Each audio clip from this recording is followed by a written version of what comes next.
ئەم کاکەی هەموو لایەک باش هیوادارم بتوانی سمینارێک باش و پڕ بە ناوەڕۆک بگێڕێ. دیارە خۆتان ئەزانن منتەقەی ڕۆژهەڵاتی ناوەڕاست ئێستاکە گۆڕانکاریەکان ئەوەندە سەری ئەو خێرایە کە جاری وایە پیاوە فریایی خێنی خەبەرکەش ناکەوێت کە خەبەرێکی تەناقوز لەو بەڕێژگار بێتەوە. بۆیە ئەم منتەقەیە بۆتە ململانەی هێزەکانی دنیا و کەوای فزیکیان خصوصا سەر ڕۆژهەڵاتی ناوەڕاست و ئەوەی بۆ ئێمەش گرنگە ناوچەی کە ئێستا بەنێوی ئێران بەناسرێت و منتەقەی کوردستان چه ئاڵگۆڕێک لەو داهاتوودا دێتە بەدی. بۆیە پیاو ناتوانێت داهاتوویەکی ڕوون و ئاشکرا لەم گۆڕانکارانەی ئێستادا ببینێت. بۆیە پێویستمان زانێ کە داوا لە هاوڕێ عەبدوڵڵا موحتەدیس کردەوەی گشتی کۆمەڵە بکەین کە سەباسێکمان سەبارەت بە ئاڵگۆڕەکانی ئێران و استراتیژی کورد لە منتەقەیەدا بۆ خاتە بەرچاو و دیدێکی داهاتوومان پێدا. بۆیە هەر بەم بۆنەوە داوامان لە هاوڕێ عەبدوڵڵا موحتەدی کرد کە بێبەشدار بێەوە بەخۆشیەوە وەڵامی ئەرێنی دانەوە و ئێستا لێرە حزوری هەیە. بۆیە داوا لە خۆی یەکەم کە تەشریف بێنێت و باسەکەمان بۆ ئێرایە بێت.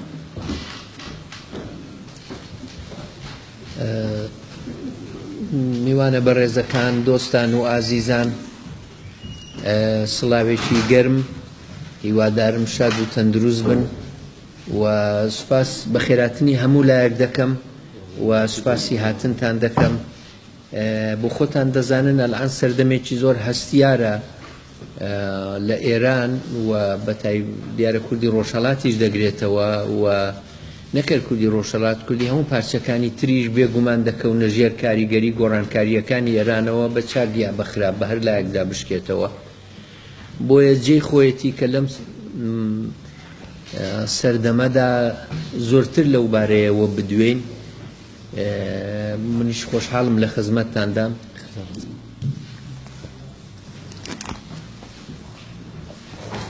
ئەوەی کە من دەمەوێت پێشکەشتان بکەم ناگەڕێتەوە سەر هەموو ناوچەکە یا بارودۆخی هەموو کورد. دەزانم ئەویش بابەتیەکی زۆر گرنگە و هەڵدەگرێت قسە و باسی زۆر لەسەر بکرێ. زۆر جاری لەو بارەیەوە من و خەڵکی تریش دواوین، بەڵام ئەوەی ئێستا دەمەوێت قسەی لێ بکەم گۆڕانکاریەکانی ئێرانە و سیاسەتی کورد لە ئاست ئەوانە دەبێت چی بێ. ئەوەیە مەبەستشم لە کورد لێرەدا زۆرتر کوردی ڕۆژهەڵاتە. دیارە دەڵێم هەموو لایەکی دەگرێتەوە، بەڵام بە تایبەتی و ڕاستەوخۆ مەبەستم ئەو پارچەیە لە کوردستان کەوا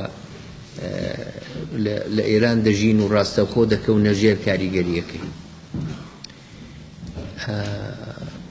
دیارە ڕژیمی ئێران هەمووتان دەزانن ڕژیمێکە هەر لە سەرەتاوە کێشەی هەبووە و لەگەڵ کێشە هاتووە. بۆیە دیاردەی قەیرانناوی بوون بۆ کۆمەلگای ئێران و بۆ ڕژیمی ئێران شتێکی تازە نییە و تەنها هی ئەم ساڵ و ئەم دەورەی ئێستا و مانگەکانی ڕابردوو نییە. ڕژیمی ئێران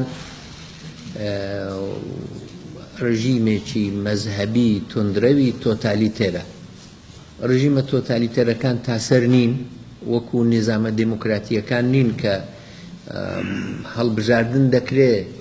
سیماکان دەموچاوەکان دەگۆڕن ڕنگ بە ئەم یا ئەو یاسا بگۆڕێ، بەڵام ئەساسی نیزامی وڵات بەردەوامە. مێژوو تا ئێستا ئاوای نیشانداوە لەم سەدەکانی ڕابردوودا کە ڕژیمە دموکراتیکەکان توانایی مانەوەی زۆرتریان هەیە، بەرگەی کارەسات زۆرتر دەگرن، بەرگەی ناڕەزایەتی دەگرن، فلێکسیبڵن، لێک دەکشێنەوە و دیسان دوایە وێک دەتوانێت وێک بێتەوە. بەڵام عمری نظامە تۆتالیتێرەکان بە هەموو مەینەتیەکیش کە بۆ خەڵکەکەی خۆیان و دراوسێکانیان و ڕنگ بێت دنیاش وەکو هیتلێر فەراهەمی بکەن، بەڵام بە هەموو ئەوانشەوە زۆر جار لەوانە بە شەڕ و کاولکاری و وێرانکاری و کارەسات تەواو دەبێ بەڵام درەنگ یازوو ئەوانە هەر دەڕۆن عمریان تاسەر نییە بەڵام کەی و چۆنەکەی معلوم نییە بۆیە هەر لە سەرەتاوە معلوم بوو کە نظامی سیاسی ئێران نظامێکی نائاساییە و لەگەڵ سیستمێکی جیهانی کە لە دنیادا هەیە نە بە اقتصاد نە بە سیاست نە بە کولتور نە بە سیاسەتی خارجی یەک ناگرنەوە لەبەرەوە هەمیشە چاوەڕوانی گۆڕانکاری درەنگ یازوو لەو ڕژیمە بووە سەردەمێک هەبوون کەسانێکی زۆر بە تایبەتی لە ناوخۆی وڵات و لە ئوروپاش لە ناوخۆی وڵاتی ئێران کە هیوایان بەوە بوو ڕێفۆرم خوازەکان وردە وردە گۆڕانکاری پێک بێنن و ئەو گۆڕانکاریانە لەسەر یەک کۆ بێتەوە تا سەرئەنجام سروشت و سیمای کۆماری ئیسلامی دەگۆڕێەوە نەهاتە دی و تا ئێستاش نازانم ئێران تاقانە بێ بەڵام تا ئێستاش لە ڕژیمە تۆتالیتەرەکاندا گۆڕانکاری حاسان لە ڕێگای ڕێفۆرمی ناوخۆییەوە نەکراوە نە لە فاشیزم کراوە نە لە ڕژیمی تۆتالیتەرێکی کە لە یەکێتی سۆڤێت بوو لە شوورەوی بوو لەوێ کراوە بۆ سەرەن یعنی هیچ کام لەوانە بە حاسانی جێی خۆیان نەداوە چونکە پۆتانسیەل و زەرفیەتی گۆڕانکاری نێوخۆییان نیشان نادەن ئەو جۆرە ڕژیمانە لە خۆیان مەجبورە بە جۆرێک کارەسات جۆرێک تەقینەوە جۆرێک شۆڕشی ناوخۆیی یا شەری دەرەکی کۆتایی بە عمریان بێت بە هەر حاڵ ئەمە سەرجەمی تا ئێستا ئاوامان ڕابوارد بەڵام شتێک گۆڕا لە 11 مانگ لەوە پێش لە بەفرانباری ساڵی پارێکە کە بە فارسی پێ دەڵێن مانگی دەی یا دەی مانگ جی ساڵی ڕابردووەوە ئێران پێی ناوەتە قۆناغێکی سیاسی تازەوە و ئەم قۆناغە لە زۆر ڕووەوە لە ڕووداوەکانی پێشووی ئێران جیاوازە لە سەردەمی پێشووی ئێران جیاوازە کۆبوونەوەی یعنی لێکۆڵینەوەی زۆر لێکراوە و زۆر لەو بارەیەوە دواون خەڵکو و لێکۆڵەرانی زۆر بە جۆر من نامەوێت بچمە نێو زۆر وردەکاریەوە بەڵام پێم وایە ئەم قۆناغە تازە جێی خۆیەتی کە تایبەتمەندیەکانی بناسین ئەو بزوتنەوەی کە زۆرتر لە ئەدەبیاتی سیاسی ناو ئێران بە بزوتنەوەی بەفرانبار یا بە فارسی بڵێن جنبشی دەیما هەیە ئەمە تایبەتمەندیەکانی کامانن جیاوازیەکانی لەگەڵ بزوتنەوەکانی پێشوو کامانەیە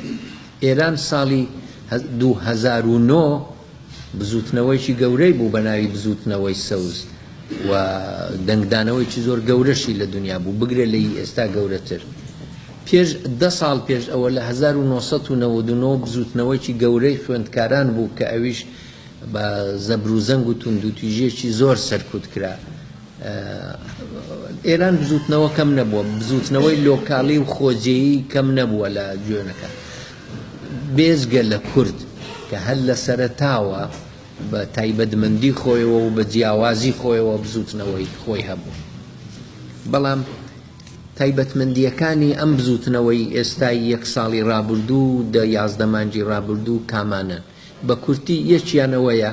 یەکیان لە بواری جۆغرافیاییدا تایبەتمەندی هەیە بزوتنەوەکانی پێشوو لە باری جۆغرافیاییەوە زۆر تەسک و تەنگەبەر بوون ئەم بزوتنەوە هەموو ئێرانی گرتوتەوە ئێوە زۆر جاری پێشوو ئێمە بوومانە لە تاران یا لە بەشێک لە ئێران یا لە نەتەوەیەک لە ئێران یاخود لە شارێک بزوتنەوەی گەورە کراوە زۆر جار بۆتە ڕاپەڕینی ئەو شوێنەش بەڵام هەموو ئێرانی نەتەنیوەتەوە بزوتنەوەی ساڵی 2009 لەوانە بوو بزوتنەوەی سەوز زۆرتر قەتیسمایەوە لە چوارچێوەی جۆغرافیایی تاراندا بۆیە ئەم دەتوانم وەکو تایبەتمەندیەک بڵم کە پانایی و بەرینایی جۆغرافیایی ئەم بزوتنەوەی کە ئێستا باسی لێ دەکەین لە هەمووان تا ئێستا زیاتر هەر یەکەم جار کە ساڵی پێشوو بزوتنەوە کە ڕوویدا لە مەشهەدەوە دەستی پێکرد جا خۆشیەکەی لەوەدا بوو لە کرماشان بوو بە بزوتنەوەیەکی سیاسی نزیک 100 شار و شارۆچکەی ئێرانی گرتەوە ئەو شوێنانەی کە هیچ کەس چاوەڕوانی نەدەکرد بۆ بزوتنەوەی سیاسی هەموو کەس چاوەڕوانی شارە گەورەکان تاران بە تایبەتی دەکا بەڵام هەموو شار و شارۆچکەکانی ئێران ئەگەر نەڵێن هەموو بەڵام بەشێکی زۆر گەورەی ئەوانی گرتەوە بۆیە پانتایی جۆگرافیایی ئەم بزوتنەوە زۆر جیاوازە لەوانی پێشوو. دووهەم لەباری کۆمەڵایەتیەوە ئەم بزوتنەوەیە تایبەتمەندی خۆی هەیە. بزوتنەوەی 2009 سەوز بزوتنەوەی چینی ناوەنجی خوێندەواری تاراننشین بوو. ئەوە بۆیە منێ بێ ئەهمیەتی کەمەویش گرنگی خۆی هەبوو بەڵام بە هەر حاڵ لەباری کۆمەڵایەتیەوە نەکرد لەباری جۆگرافیاییەوە لەباری کۆمەڵایەتیشەوەی چینێکی تایبەت و توێژێکی تایبەتی کۆمەڵگای ئێران بوون کە زۆرتریش لە تاران نیشتەجێ بوون. لە حاڵێکدا بزوتنەوەی ئەم جارەی بڵێن کە لە بەفرامبارەوە دەست پێکراوە هەموو نەک هەموو ئێرانی گرتوتەوە بەڵکو هەموو توێژەکانی گرتوتەوە. ماڵخوراوان ئەوانەی پوڵ و پارەی خۆیان پاشەکەوتی ساڵەها ڕەنجی خۆیان لە بانکەکان لە مؤسسە ئیعتیباریەکان داناوە دوای ئەوان هەڵاتن و خواردیان و بەرشکست بوون و نەبوو بە هەڵحاڵ ئەمە بەشێکی بەرچاوی کۆمەلگای ئێران هەست بەوە دەکات زوڵمێکی گەورەی لێکراوە لەسەر ساجی عەلی دانراوە بەبێ ئەوەی دەوڵەتی مەسئولیەتی قبولکە. ئەوانە ماڵخوراوانن فارسی پێ دەڵێن ماڵ باختەگان کرێکارانن ئەو کرێکارانەی کە موچەیان مانگە هایە وەرنەگرتووە. ئەم بزوتنەوەی هەر بوو بەڵام ئەم جارە بەڕاستی گەورە بۆتەوە. دەروێشەکانن دەروێژ ئەم جارە هاتوونە ئەم مەیدان ژنانن معلمان و مامۆستایانن کامیۆنداران و خاوەن کامیۆنەکان و خاوەن ماشێنەباری بارهەڵگرەکانن خانەنشینەکانن لە ئێران. لەباری کەوابێ کۆمەڵایەتیەوە ئەم گۆڕانکاریە گەورەی تێدایە ئەم بزوتنەوە هەموو توێژەکانی کۆمەلگای گرتۆتە بەرغەیری توێژێکی تایبەتی کە شەریکن لە دەسەڵاتدا باقی دیکەی خەڵکی ئێران هەمووی ئەلئان بەڕەسمی لەبەرەی ناڕازیان و لەبەرەی بزوتنەوەکەدا.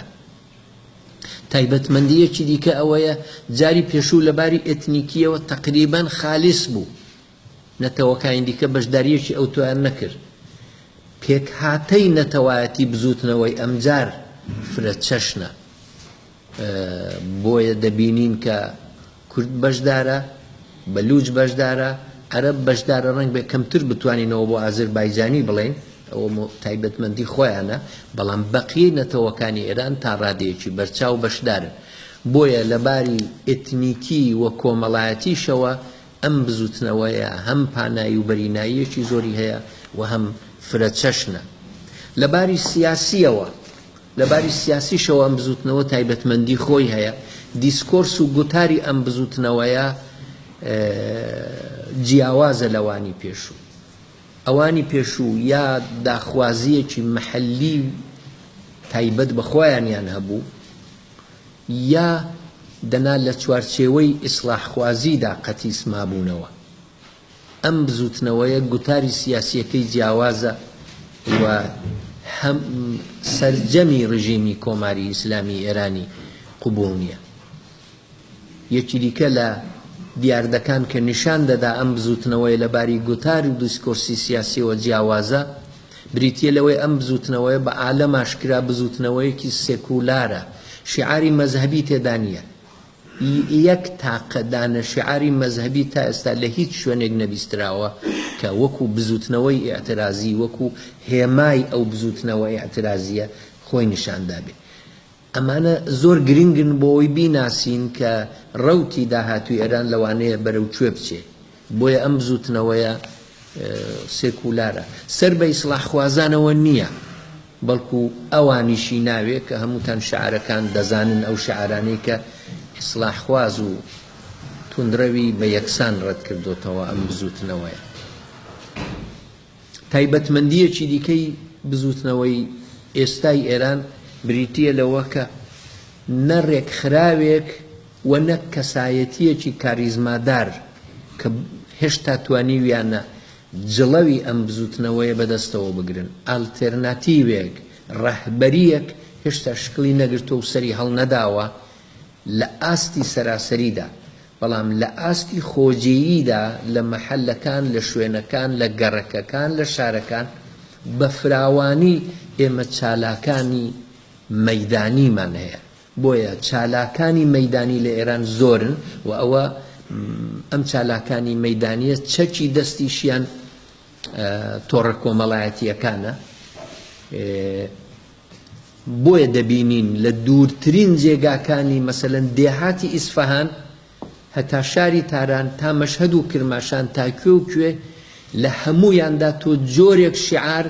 جۆرێک داخوازی و جۆرێک مێتۆد و شێوازی خەبات دەبینی ئەی چۆنەوان ئەو پەیوەندەیان بووە ڕەهبەریەکی سەراسەری تا ئێستاش کە قسەی لێ دەکەین نهاتۆتە ئاراوە بەڵام ڕەهبەری مەیدانی و ئاکتیڤیستی مەیدانی بە فراوانی هەن و پەیوەندیشان لەگەڵ یەکتری هەیە جاوانە هەموو مهم من بۆ خاتری ئەوەی کە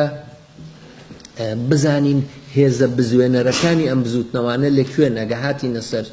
بابەتی کوردستان بە تایبەتی و سیاسەکانی حتمەنەوە گرنگی تایبەتی خۆی هەیە تایبەتمەندیەکی دیکەی ئەم بزوتنەوەیە ئەوەیە تا ئێستا نەبۆتەوە دەستی بۆ توند و تیژی و خوێنڕێژی نەبردووە بەڵێ ڕژیم کردوویەتی ئێعدامی کردووە سەرکوتی کردووە خەڵکی لێرە و لەوێ لە زیندانەکان لە ژێر شکنجەدا کوشت و گیانیان لەدەستداوە بازێک کەسان بەڵام بە ئام بزوتنەوەکە هێشتا نەبۆتە شەڕێکی خوێناوی تەنانەت سەرکوتی کۆماری ئیسلامیش سەرکوتێکی مدیریەت کراوە شەلم کوێرم ناپارێزمێکی کە هەموو جەماوەر بداتە بەردەستڕێژ و دەیان و سەدان کەس خەڵتانی خوێنکە ئەوەی نەکردووە نەک پێی ناکرێ نەک نایەوێ بیکە نەک خەمیەتی هەوڵ دەدا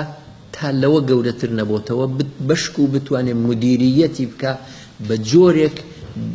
بەسەری دازاڵ بێ دیارە ڕژیمی ئێران زۆری هەوڵدا و سەرکەوتوش بوو لەوەدا کە لە سووریە ئەو کارە بکە ڕێنوێنەیەکی بۆ حاڵی خۆیان باش و بۆ حاڵی کۆمەلگا زۆر زیانباری پێشنیار کرد ئەویش ئەوەیە کە بە چەک دەستیان لە خەڵک وەشاند و بزوتنەوەیەکی هێمنانەی دموکراتیکی پێشکەوتن خوازانەی سووریەیان بەو جۆرە کرد بە خەباتێکی چەکداری لایەکی ڕژیمی ئەسەد و لایەکەی دیکە ئیسلامی توندرە و کە دەزانین داعش و ئەوانەی لێکەوتەوە لە ئێرانەوە ڕووی نەداوە و ئەوە خاڵێکی پۆزیتیڤ و مثبەت و بەکەڵکی ئەم بزوتنەوەیە کە هێشتا بزوتنەوەکە دەستی بۆ ئەو جۆرە تونند و تیژیانە نەبردووە نازانم لە نقطەیەکدا بگاتە ڕاپەڕین ئەوە شتێکی جیاوازە بەڵام تونند و تیژی بەو معنایی کە مەسەلەن لە وڵاتی سووریە یا شوێنەکانی دیکە ڕووی داوە تا ئێستا لە ئێران ڕووی نەداوە و بزوتنەوەکە توانیوێتی سەرەڕای سەرکوتی کۆماری ئیسلامی ئەم تایبەتمەندیە هەرڕاگرێ تایبەتمەندیەکی دیکەی ئەم بزوتنەوە بارودۆخی جیهانی بزوتنەوەکەیە یعنی سەردەمێکە کە بزوتنەوەکە تێیدا ڕووی دەدا هەمومان لە بیرمانە لە ساڵی 2009 کە بزوتنەوەی سەوز هاتە ئاراوە زۆرێک لە خەڵکی ئێران ئەو وەختە چاوەڕوانیان دەکرد بە تایبەتی ئەمریکا پشتگیری خۆی لەو هەستانە و لەو بزوتنەوەیە نیشان بدا دیار دەزانین ئەو کارە نەکرا و دەوڵەتی ئۆباما ئەو وەختە بە فرسەتی زانی لەو زەعفەی کە دەوڵەتی ئێران و ڕژیمی ئێران تووشی بووە و محتاجترە لەوە کەڵکی وەرگرد و وەکو دەزانین نامەی بۆ خامنەئی نووسی و داوای چاوپێکەوتنیان کرد و وتووێژی نهێنیان دەست پێ کرد کە سەرنجامیش بوو بە ڕێکەوتن نامەی ئەتۆمی دەزانین ئەو وەختە لە بەعزێک لە خیابانەکان و شوێنەکانی تاران هاواریان دەکرد و تەنانەت داوای پشتیوانیشیان لە ئۆباما دەکرد دەزانن کە بە فارسی دەیانکوت ئۆباما یا باونا یا باما بەڵام باما نەبوو ئۆباما و ئەو بەرژەوەندی ئەمریکای ئاوا تەشخیصدا بوو بە هەرحاڵ بەو جۆرە کاری ئەلئان بارودۆخی نێونەتەوەی جیاوازە ڕاستە ئوروپا لەگەڵ ئەمریکا نەکەوتووە بەڵام ئەمریکا کە دەسەڵاتێکی زۆرتری هەیە ئەو توانیویەتی سیاسەتێکی دیکە بگرێتە بەر بۆیە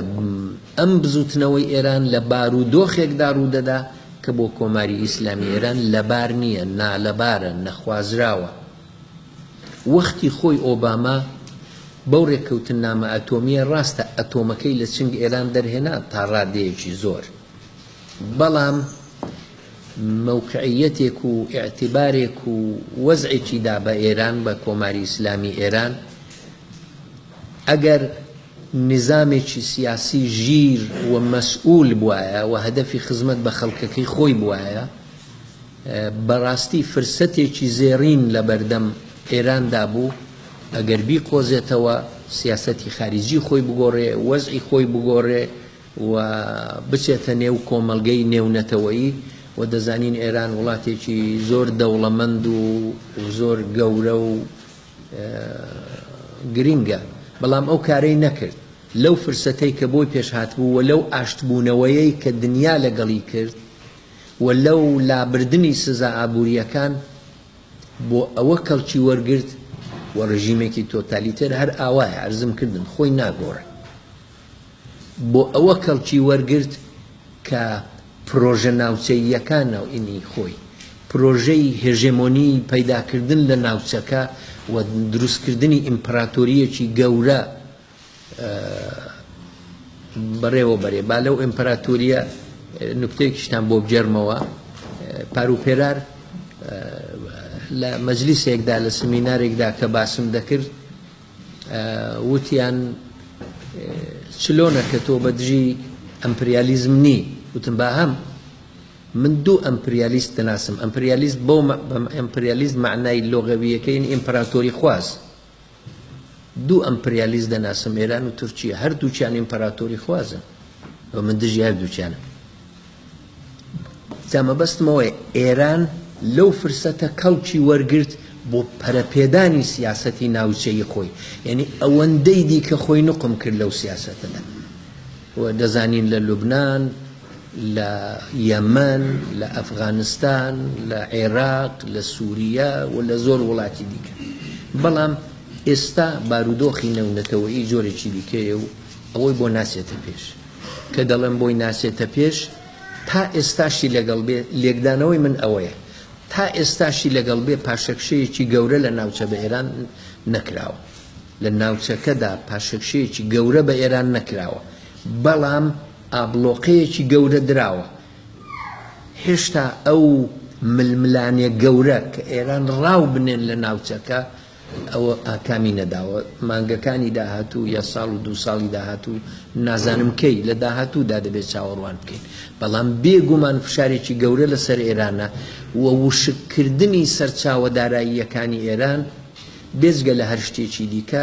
لە خزمەت ئەوەدایە لە ڕوانگەی ئەمریکاوە، لە خزمەت ئەوەدایە کە پرۆژە ناوچەییەکانی ئێران بە ناعیلاج مەجبور بێت تعتیلی بکە و دیارە پێشی خۆشە لە ناوخۆی وڵاتیش زەعیف بێ. بۆیە ئەمەش بارودۆخی نەونەتەوەیەکەی ئەم بزوتنەوەیەش تایبەتمەندیەکی دیکەیە. ئاخرینیان کە ڕەنگ بێ گرنگترینیان بێ ئەوەی ژەوەیە ئەم بزوتنەوە دارای بنەمایەکی ئابووری زۆر ئەساسیە، یەنی ئابووری ئێران بە بنبەست من مەبەستمەوە نییە لێرە زۆر لێکدانەوەی لەسەر بکەم و کاتی ئێوە بە چوونە ناو وردەکاری ئابووری بگرم دەنا کەم لێ نەخوێندۆتەوە و سەرنجم داوە بە وردەکاریەکانیشیەوە، بەڵام دەمەوێت ئەوەندە بڵێم هەرگیز ئابووری ئێران ئاوا خراپ نەبووە و خراپبوونەکەشی بەشی هەرە زۆری ناگەڕێتەوە سەر سزابووریەکانی ئەمریکا. ئەو خراپتری دەکات، تەشدیدی دەکات، ئەوەندەی دیکە زەلیلی دەکات، بەڵام ئەم ئابووریەی ئێران کە لەسەر ئەساسی مافیای ئابووری دەسەڵات دروست بووە و لەسەر ئەساسی بێقانونی و بێیاسایی دروست بووە، لەسەر ئەساسی اقتصادی ڕەش و ناشەفاف دروست بووە، لەسەر ئەساسی زەوتکردن و ئەوانە دروست بووە، لەسەر ئەساسی دەوڵەت دەخالەتی دەوڵەت و سوپای پاسداران لە هەموو ئابووری ئێران دروست بووە، لەسەر ئەساسی ئەوە دروست بووە ئەوانەی پێیان دەڵێن بنیاد فاوندیشنەکان، بنیادەکانی کە لە ئێران بنیادی شەهید و چی مستەزعفان و چێوچێ ئەوانە هەمووی هەرکامە ئیمپەراتۆریەکی ماڵی گەورن کە 1 ریال ئێرانی ماڵیات نادەن باج نادەن بە دەوڵەت و هیچیان ناچێتە چیسەی دەوڵەتەوە بەڵام لە هەموو ئیمکاناتێک بەرخوردارن ئەم ئیقتیسادە کە 40 ساڵیش هەر ئاوا ئیدارە دەکرێت ئەوە ئێران وڵاتێکی دەوڵەمەندە دەنا دەبوو 20 ساڵ لەوە پێش ئەم بنبەستەی ئێستا هەیە دەبوو 20 ساڵ لەوە پێش بێ بەڵام لە بن نایە دەوڵەمەندی ئێران بەو هەموو تاڵانەوە ڕژیمی دیکتاتۆری زۆرن لە دنیا چینیش دیکتاتۆریە بە نەوعی خۆی ئاگۆستۆ پینەشە دیکتاتۆری بوو لە شیلی بەڵام تەرەقی ئیقتیسادی دا بە شیلی سەرکوتی سیاسی کرد بەڵام ئابووری ئێرانی بردە پێشەوە محەممەد ڕەزای شای پەهلەویش عینە ناوە بوو ئابووریەکەشی بێعیب نەبوو بەڵام بە هەر حاڵ لەسەر خەت تەرەقیەکی ئابووری بوو ئەم دەوڵەتانە هەمووشی فەسادیان تێدایە گەندەڵیان تێدایە بەڵام یەک فەرقی گەورە و بنەڕەتی بینی ئەم نیزامەی ئێستا لەگەڵ ئەغڵب نیزامەکانی دنیا هەیە ئەمانە نەهاتوون بۆ ئیدارەی وڵات هاتوون بۆ تاڵانی وڵات ئەمانە وەک هێزێکی داگیرگەری خارجی نەکرد بۆ کوردەکەوان کەوان بەڵام بۆ بەقیەی ئێرانیش ئاوان خەمێک لە هیچ شتێک ناخۆن بەرنامەیەکی ئابووریان نییە ئەسم بڕوایان بە پەرەسەندن و تەوسعی اقتصادی نییە لەبیرتان هەل لە ئەوەڵی انقلاب گوتیان اقتصاد ماڵی خەرست خەرۆ قسەی خومەینی بۆی تر وتی اقتصادی بۆ بەشەر نییە بەشەر اقتصادی بۆچی ئەم نظامە لەبەر ئەوە ئەلئان بە هەموو گەندکاریەکانی خۆیەوە بە تایبەتی 8 ساڵەی ئەحمەدی نەژاد بە جارێک وێران بوو جا ئینجا ئەم سزا ئابووریان تازانەی کە لەسەری دانراوە ئەوەندەی دیکە شەلوکتی کردووە بە بەراوردی زۆرێک لە اقتصاد زانان لە دنیادا هیچ ڕێگە حەل و چارەیەک وجودی نییە سەرمایە گوزاری خارجی پێویستە ناکرێت لە ئێران تا سیاسەتی خارجی ئێران نەگۆڕێ تا شەفافیەتی ئابووری نەبێ و ئەو گۆڕانکاریانەش بە معنای ئەوەیە کە هیچی وا لەم ڕژیمە نامێنێتەوە ئەگەر ئەو گۆڕانکاریانە بکە بۆیە بنبەستی اقتصادیش ئەو تایبەتمەندیە گەورەی ئەم سەردەمەیە بەڵام ئەمانە تایبەتمەندیەکانە بە چه ئاقارێکدا ممکنە بڕوە بە چه ئاراستەیەک ئێران ممکنە بڕوە بەڕاستی بۆ هیچ کەس ڕوون و ئاشکرانیە و کەس ناتوانێ حەدسێک لێ بدا و دڵنیا بێ کە حتمەن پێشبینیەکەی دێتە دی گۆڕانکاریە کۆمەڵایەتیەکان ئەو جۆرە نین کە لە تاقیگەیەکی زانستیدا ئەتۆ شتێک تاقی دەکەیەوە و دڵنیای نەتیجەکەی ئەو جۆرەیە لە فیزیکدا نەتیجەکەی ئەو جۆرەیە لە شیمی یا کیمیادا ناتوانێ ئەو کارە بکەی کۆمەلگا زۆر لەوە کۆمەلگای مرۆڤایەتی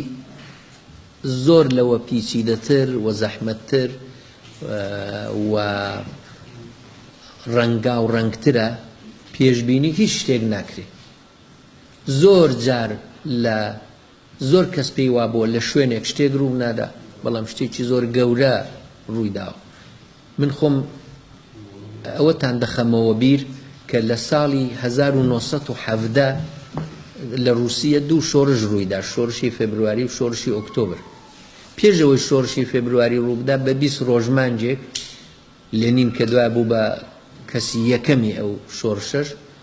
لە نامەیەکدا دەنووسێ نووسراوەیەکی دەنووسێ ئەمن تازە شۆڕش نابینم بەڵام هیوادارم نەوەکانی دوایی بیبین 20 ڕۆژی پێ ناچێت شۆڕش دەکەین ئاوایە پێشبینی بۆ هیچ کەس ناکرێت جا بەڵام بەم حاڵەشەوە چەند سێناریۆیەکە ممکنە ئێران بەوانەدا بڕوا من ئاماژەیەکیان پێدا یەکیانەوەیە نظامی جمهوری ئیسلامی بۆ مانەوەی خۆی هەموو کارێک دەکا سەردانەوێنێ یعنی دانەواندنی ئێران و گۆڕانی سیاسەتەکانی ملدان بەوەی کە سیاسەتە خارجیەکانی خۆی بگۆڕێ با نەڵێن 100% با بڵێن 70-80% بەشی ئەوەندە کە ئەمریکا لێی خۆش بێ لە کۆڵی بێتەوە بەشی ئەوەندە کە جارێکی دیکە جێی بێتەوە لە دنیا و ئەو فشارانەی لەسەر هەڵگیرێ ئاشتی وا غێری ممکنە ناڵم شتی ئاوا غێری ممکنە و هەروەکو لە ڕێککەوتنە ئەتۆمیەکە نیشانیاندا ئەگە فشاریان بۆ بێ هەموو کارێک دەکەن بۆمانەوەی خۆیان بەڵام ئەگەر کردیان ئەخر ئەگەر کردیان ئەمە یەکێک لەو ڕێگایانەیە کە گۆڕانکاری دێنێتە ئارا لە ئێرانەوە نظامی جمهوری ئیسلامی تا بە تەواوی سیاسەتی خارجی خۆی نەگۆڕێ دەست لە دەستێوەردان لە وڵاتانی دراوسێ هەڵ نەگرێ دەست لە پشتیوانی و ساپۆرتی تێرۆریزم هەڵ نەگرێ دەست لە دوژمنایەتی ئەمریکا و عەرەبستانی سعودی و ئیسرائیل هەڵ نەگرێ ئەخ سازشەکەی لەگەڵ ناکرێ و ئەگەر ئەمانە کرا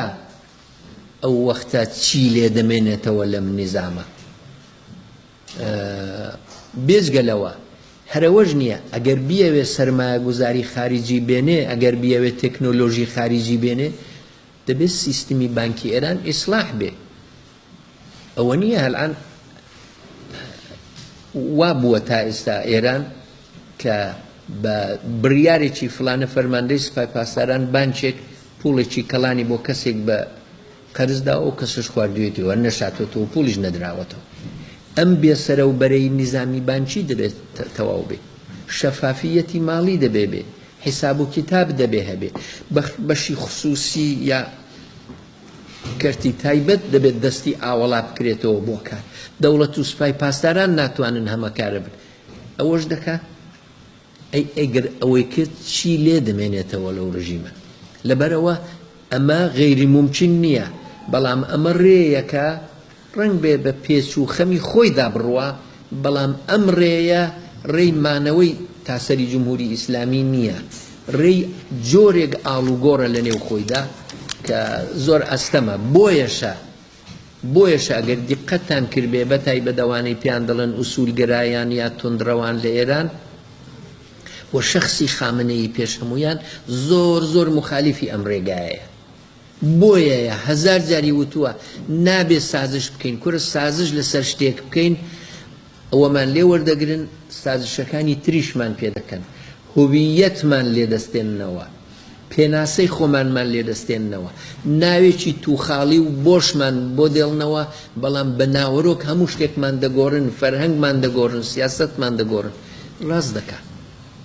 دەکا ئاوایە بۆیە ئەم ڕێگایە ئەگەریش بیگرینە بەر ڕێگایەک نییە کە گارانتی مانەوەیەکی و بەردەوامیەکی ئەوان بکە ڕێگای دووەمەوەی بوەستنەوە و بەرامبەر بەو دنیای بوەستنەوە ئیمکاناتی ئەگەر لە خۆیان پرسی وا دەڵێن یعنی قسەی خۆیان و ئێستا بچی ڕۆژنامەکان خوێنیەوە بچی گوێ لە قسەی فەرماندەکانی سوپای پاسداران لە قسەی ڕوحانی لە قسەی خامنەی بگری هەموارەوە دەڵێن گویا دەوەستینەوە بەرامبەر بە ئەمریکا بە ئیستیکباری جیهانی بەرامبەر بە دنیا بۆیە ممکنە ئەو سیاستە بگرنە پێش بەڵام لەم سیاستەدا ئەم سیاستە سەرکەوتنی تێدا نییە چونکە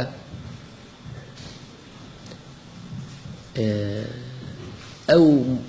گەمارۆ ئابووریە ئەو سزا ئابووریانەی کە بەسەر ئێراندا سەپاوە ڕۆژ بە ڕۆژ لاواستری دەکات زەعیفتری دەکات توانایی ئەو وەستانەوەی لێ دەستێنێ و ئەگەر دنیا بێ من پێم وانیە بیکەن بەڵام ئەگەر دنیا بێ مەبەستی ئێران ئەوە بێ کە بەڕاستی دەست لە دنیا بۆشێنێ بە معنای چەکداری خۆی جوابێکی زۆر توندی دەدەنەوە جاوانی بخوان لە ئێران ژیابن و بزانن و لەگەڵ فەرهەنگی ئێرانی ئاشنا بن دەزانن ئەو فشەکردنە ئەوە بەشێک لە کولتورە لەبەر ئەوە هەمومان ئێمەمانەوەم دەزانین درۆیە شتی وان نییە و من خۆم عەقیدەم وایە نازانم غەیری جەماعەتێک ئەوی دیکە لەگەڵ بە نیوەی عێراقیش بە بڕوای من ڕەنگ بێ وانە بێ بەڵام بە تێگەیشتنی من بە نیوەی عێراقیش بە نیوەی سەدام حوسێنیش مقاومەت ناکەن ئەگەر شەڕێک ببێ هەمویان دێن دەڵێن بخکورە وەڵڵاهی ئێمەش لە ئەوڵەوە مخالیف بووین ڕیشیان دەتاشن و هەموو ئەو شتانەی کە دەزانین لە ئێران ممکنە بکرێت بەرحاڵ وەستانەوەش ڕێگایەکە بەڵام سەرنجامێکی بۆ جمهوری ئیسلامی نییە ممکنە ناکۆچی و لێکترازانی ناوخۆی لە نێو دەسەڵات ڕوو بدە ئەرتەشی ئێران لەگەڵ سوپای پاسداران تووشی کێشە بن سوپای پاسداران لەگەڵ دەوڵەت تووشی کێشە بێ خامنەئی شتێکی لێ بەسەر بێ و لەسەر جێنشینی ئەو تووشی مشتومڕێکی گەورە بن لەبەرەوە لێکترازان و کێشەی ناوخۆی نێو دەسەڵاتیش دەتوانێت یەکێک لەو سێناریۆیانە بێگومان دەبێتە هۆکارێک بۆ کەڵک وەرگرتنی خەڵک لە وەزە. ڕێگایەکیش کە ڕنگ بێ لە هەمویان بۆ ئێمە مناسبتر و بۆ خەڵکی وڵاتەکە مناسبتر بێ ئەوە پەرەسەندنی بزوتنەوەکە و گەیشتنی بە شۆڕش و بە ڕاپەڕینێکە لابردنی حکوومەت و ڕووخاندنی حکوومەتە ئەوە لە هەمووی گونجاوترە و یەکێک لە سێناریۆکانیشە بەڕاستی ممکنە ببێ بۆ کەس پێشبینی ناکرێ بەڵام ممکنە بێ ئەوەی خودی دەسەڵاتی ئێرانی لە هەمویانی پێخۆشترە هیچ کام لەوانە نییە ڕاستە بە ڕێتۆریک و بە قسەی زل باسی وەستانەوە دەکەن بەڵام لە ڕاستیدا ئەوە قسە دەکەن لە نێو خۆیاندا دەڵێن 2 ساڵی ماوە ترامپ 2 ساڵ خۆمان ڕاگرین ئەو نێتەوە سەرکار دموکراتێک دێ کە و سیاسەتی ئاوا نابێ دەیگوزارێنین ماوەیەکیش ئاوا دەیگوزارێنین بەڵام ئەوەش ئایندەیەکی نادیار ئەوە بە کەس مەربوط نییە و ئەسەم بە ئێرانیش مەربوط نییە و ئاڵوگۆڕێکە دەتوانێت لە ئەمریکا ڕووبدا بەرحاڵ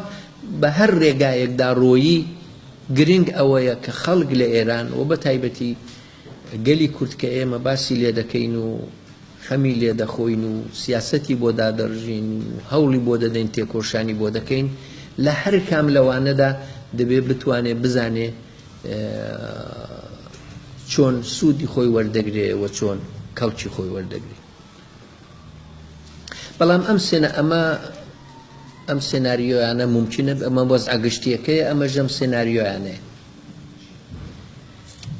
ئێمە دەبێت وەکو کورچی بکەین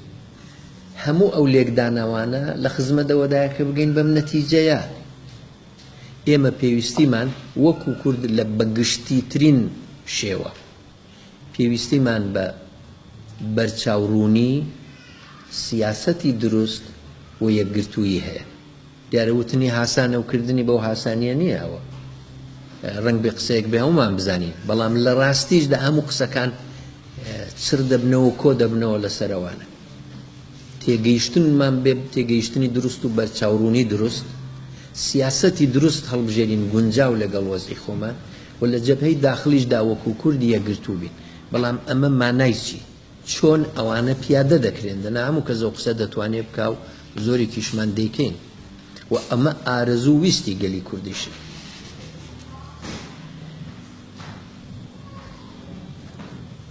ئێمە نوختەی بەهێزەکانمان خاڵە بەهێزەکانمان کامانن کە دەتوانین لە دەوری داهاتوودا کەڵکی لێوەرگرین و بەسوودن بۆ ئێمە خاڵە لاوازەکانمان کامان زۆر بە کورتی ئێویش ئاماژەیەکیان پێ دەکەم خاڵە بەهێزەکانمان لە چاو جارانی خۆمان یەکیانەوەیە بەرینبوونەوەی جۆغرافیای بزوتنەوەی سیاسی کورد بەڵێ کرماشانیش و ئیلامیش و ئەو شوێنانەش هەمووی کوردن لە باری ئێتنیکیەوە کەم تا زۆریش بەشداری ئەو بزوتنەوە بوون بەڵام وەکو تێکەڵاویەکی تەواو ئەوەی پێی دەڵێن ئەنتێگرە نەبوون لە جاری پێشوو لە ئەو بزوتنەوەی کە بە نێوی بزوتنەوەی کورد بزوتنەوەی ڕزگاری بەخشی کورد ڕوویدا دیارە کۆن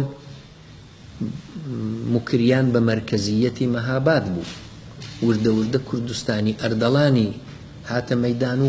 کاریگەریەکی زۆر گەورەی لەباری ناوەڕۆک و شێواز و هێز و هەموو شتێکدانە بەڵام ئێمە لە ساڵانی ڕابردوو دەبینین کە هەستی کوردی خۆوشیاری کوردی شعوری کوردی و بڕوا بەخۆ بە تایبەتی لە نێونەوەی نوێدا لە هەموو ئوستانە جنوبی ترەکانی کوردستانی وەکو کرماشان وەکو ئیلام و تا ڕادەیەکی ممکنە بەشایەک لە لوڕستان ئەوانە هەمووی هەستێکی زۆر گەورەیان تێدایە و زۆر دەگونجێ کە ئەگەر ئەم جارە نیمچە ئازادیەکی سیاسیش لە ئێران نیمچە دموکراسیەکیش ببێ ئێمە چوارچێوەی جۆغرافیایی بزوتنەوەکەمان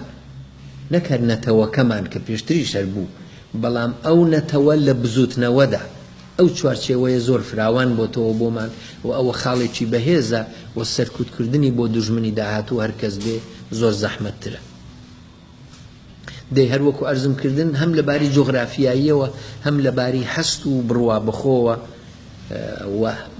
هەستی مافخوازیەوە یەکجار زۆرترە. کوردی 40 ساڵ لەوە پێش زۆر شتی پێ قبول دەکرا. کوردی جوانی ئێستا جوانی کوردی ئێستا هێندە قبولکەر نییە. سەری بۆ کەس ناڵم نەسلی ئێمەش سەری دەنەوان ئەگەر دانەوان بای و پێشمەرگایەتێ نەدەبوو هەموو قوربانیە نەدەبوو بەڵام بەعام سەرجەم ئێستا کورد کە هەمیشە میلەتێکی قبول نەکەر بووە ئێستا میلەتێکی قبول نەکەرترە و ئێستا باوەڕی بەخۆی زۆرترە. غروری میلی و نەتەوەیی ئێستا بە مەراتیب زۆرترە لە جاران. ئەوانە زۆر سەرمایەکی گەورن. ئەو سەفەر ئێمە لە کوردستان حیزبە سیاسیەکانمان هەیە و هێزی پێشمەرگەمان هەیە. ئەوە خاڵێکی زۆر بەهێزە. ڕەنگ بێ زۆرێکمان باسی کەموکوڕی حیزبەکان بکەین، باسی ناتەواویەکانیان بکەین. ناحەقیشمان نییە. ئەو باسانە باسێکی ناحەق نین و زۆر جاریش نادڵسۆزانەش نین. بەڵام بە هەموو کەموکوڕیەکانیشەوە تەنها کوردستانە و ئەوەی کە دەڵم حاڵی حازر نەزانم ئێرانی دوا ڕۆژ چی لێدێ بەڵام حاڵی حازر تەنها کوردستانە کە لەباری سیاسیەوە ئۆرگانیزەیە ڕێکخراوە ڕێکخستنی تێدایە و تەنها ئەوە کە کوتم ڕەهبەری سەرتاسەری نییە لە ئێران تەنها لە کوردستانە کە لە ئاستی سەرتاسەری کوردستان بە هەر کەموکوڕیەکیش بڵێ تۆ ڕەهبەریەک وجودی هەیە مەرجعیەتێک وجودی هەیە و مەرجعیەتە نییە لە ئێران ڕنگ بێ ڕنگ بێ شکل بگرێ خۆ شکلیش بگرێ بە قازانجە لەباری بزوتنەوەکەوە ڕەزا پەهلەوی تۆزێک توانای هەیە مجاهیدین تۆزێک توانای هەیە خەڵکانی دیکە هەن بەڵام هیچ کەس ئەو جێی نەگرتوتەوە ئێستا بەڵام لە کورد ئەو جێگەیە هەیە ئەو جێگەیە هەیە و ئەوە بۆیشدا ئەوە زۆر شتێکی مهمە ئەوە بزانین چون دوایە من دێمە سەر باسێک ئەویش ئەو باسە هەر لێرە بە کورتی ئیشارەی پێ دەکەم ئەویش ئەوەیە لە نەمانی جمهوری ئیسلامی لە گۆڕانی نظامی سیاسی لە ئێران هیچ کەس بەقەد کورد سوودمەند نابێت چون کەس بەقە ئێمە خۆمانمان پێ نائامادەیە بەڵام لە چاو بەقی خەڵکێران لە هەمووان ئامادەتری بۆیە هیچ کەس حاڵی حازر لە مانەوەی ئەم ڕژیمە دیکتاتۆریە بەقەد کورد زەرەرمەند نییە هیچ کەسیش لە ئاڵوگۆڕ تێهاتن و گۆڕانکاری سیاسی و گۆڕانی نظام لە ئێران بەقەد کورد ناتوانێت سوودمەند بێ ئەلبەتە ئەگەر مەرجی یەکگرتووی و بەرچاوڕوویە کەی هەبێ بۆ خۆمان لە خۆمانی تێک نەدەین ئێمە پۆتانسیەل و زەرفیەتی ئەوەمان بەڕاستی هەیە لە کوردستان خاڵێکی بەهێزی دیکەمان هەیە ئەویژەوەیە ئەزمون و سنەتی بزوتنەوەی جەماوەری و مەدەنیەکی زۆرمان هەیە کە زۆریش ئەمساڵ خۆی نیشاندا دەزانین کە بە دوای موشک بارانەکان و بە دوای ئەعدامە سیاسیەکاندا کە هەم ناوەندی هاوکاری حیزبەکانی کوردستان و هەم چالاکانی مەدەنی و ئەو فعالانەی کە دەڵێم مەیدانین ئەوانە مەجموعەن بزوتنەوەیەکی گەورەیان ساز کرد و ئەمە ئەمجارە نەبوو بۆ فەرزادی کەمانگەر ساز کرا بۆ شوانەی سەید قادر ساز کرا یعنی ئەزمون و تەجربە و توانایی بزوتنەوەی جەماوەری و مەدەنی گەورەمان هەیە لە کوردستان و ئەلبەتە ئەو شتێکە چەندین جار دیویانە خەڵک لە ئێران ئەم جارە جارێکی تریش دیتیان لە مانگرتنە گشتیە سەرکەوتوانەکەی ئەخیردا و قەدر و قیمەتی کوردی لە هەموو ئێران بردۆتە سەرکەوتنێکی گەورە بوو بەبێ خوێن ڕێژی دوژمن وادار بە پاشەکشەکرا ئەو ئەزمونەش بۆ خۆی یەکێک لە خاڵە بەهێزەکانمانە بەڵام یەک خاڵی بەهێزی دیکەشمان ماوە ئەویژەوەیە سەرجەم لە هەموو ناوچەکە دۆزی کورد لە حاڵی هەڵکشاندا بوو ڕاستە بازێک پاشەکشەی بەداخەوە بەخۆیەوە بینیوە وەکو ئەوەی کە لە هەندێک لە پارچەکان ڕووی داوە بەڵام ئەگە تۆ لە ساڵانی ڕابردوو سەرجەم حیسابیکەی لە هەموو پارچەکانی ئێستا کورد ناوی کورد کۆمەڵگەی کوردی پێشمەرگەی کورد ئەوانە ناوێکی گەورەن و هەست ئەو هەستە لە دنیادا کە کورد میلەتێکە و مافی هەیە ینی مافی خوراوە بەڵام حەقە بیبێ ئەوە لە دنیادا وجودی هەیە ئەم دەنگۆیە کورد بۆ خۆی بیستوویەتەوە ئیحساسێکی غرور و سەربەرزی دەکات بۆیە زۆر زۆر ئەوەش مهمە کە سەرجەمی بارودۆخی کورد نەگەیشتووە بە ئامانجەکانی لە ناوچەکەدا ڕەنگە زۆریشی مابێ بەڵام سەرجەمی دۆخی کورد و دۆزی کورد لەو ناوچەیە لە هەڵکشاندا بووە و ئەوە ئێعتیبارێکی زۆرتری داوە ئەوانە خاڵە بەهێزەکانی ئێمە ئەی خاڵە لاوازەکانمان کامانە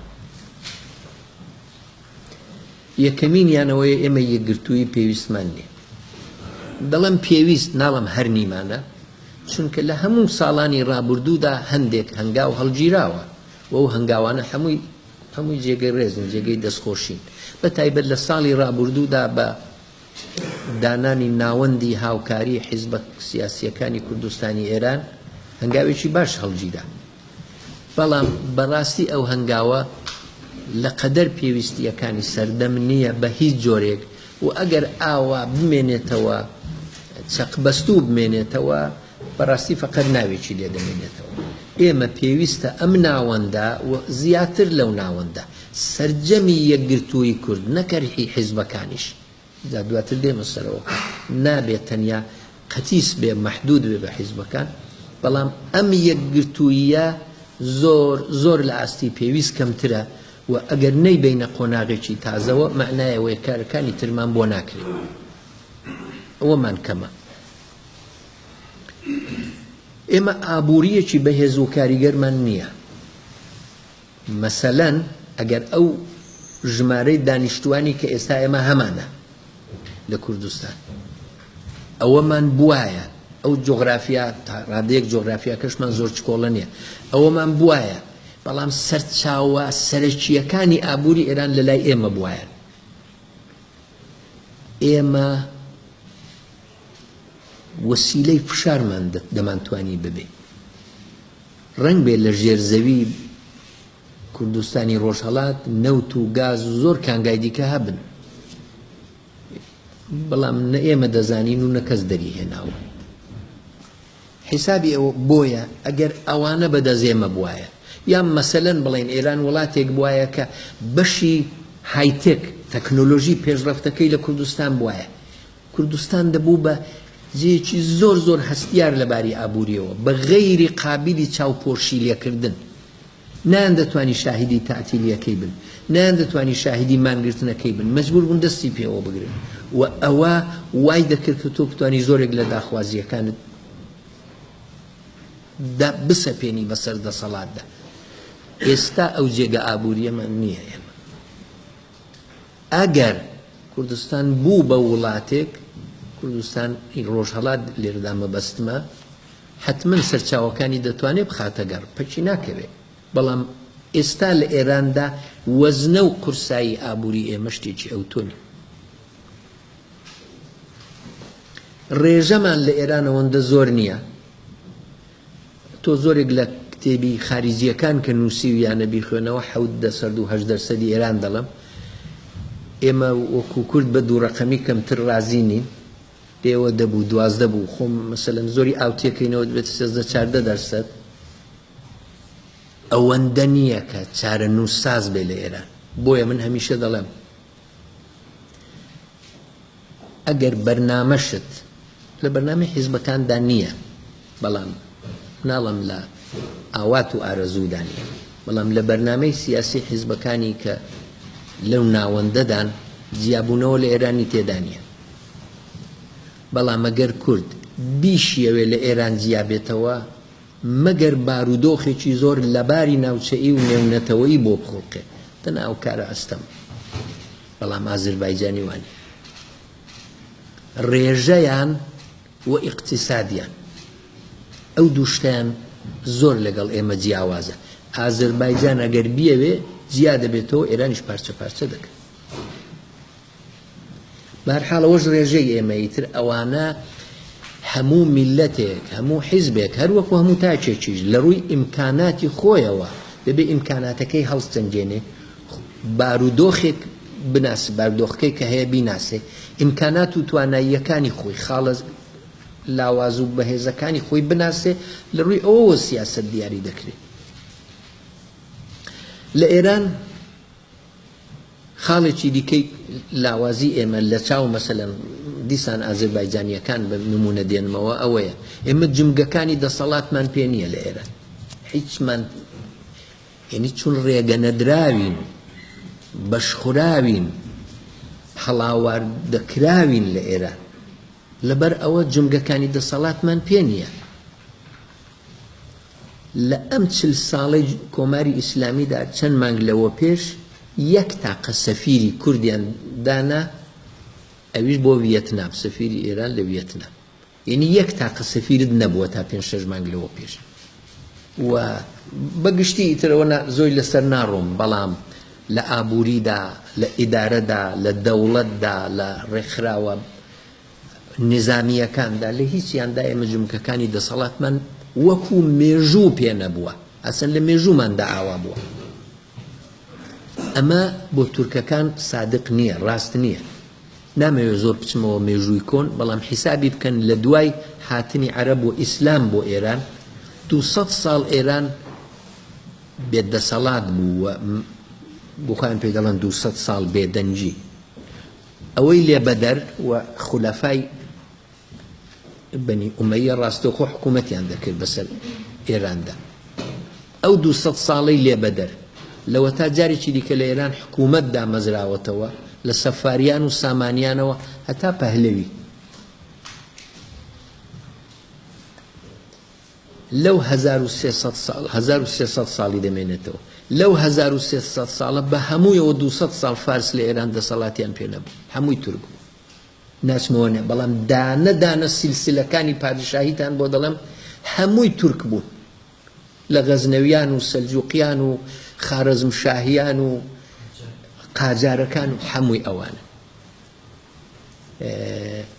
بەڵێ فەرهەنگەکەیان فەرهەنگی فارسی بووە یعنی چوونە ناو ئەو فەرهەنگە و ئەو فەرهەنگە لە باوەشی گرتوون و تواندونیەوە لە نێو خۆیاندا بەڵام بە قەومیەت ئەوان بوو ئەم بۆیە دەڵێم لە اقتصادیشدا هەروە بوو ئێمە هیچ کام لەو دوانەمان نەبووە وەکو کورد و ئاخرین شتیشمان ئاخرین خاڵی بێهێزیشمان کە ئیتر لەوە زیاتر نەبێ خاڵی بێهێزمان ئەوەیە ئێمە پشتیوانیەکی تا ئێستای لەگەڵ بێ نازانم بۆ داهاتوو هیوادارم وانەمێنێ دەبێ هەوڵ بدەی وانەمێنێ بەڵام تا ئێستا ئێمە پشتیوانیەکی نێونەتەوەیی جددیمان لێ نەکراوە.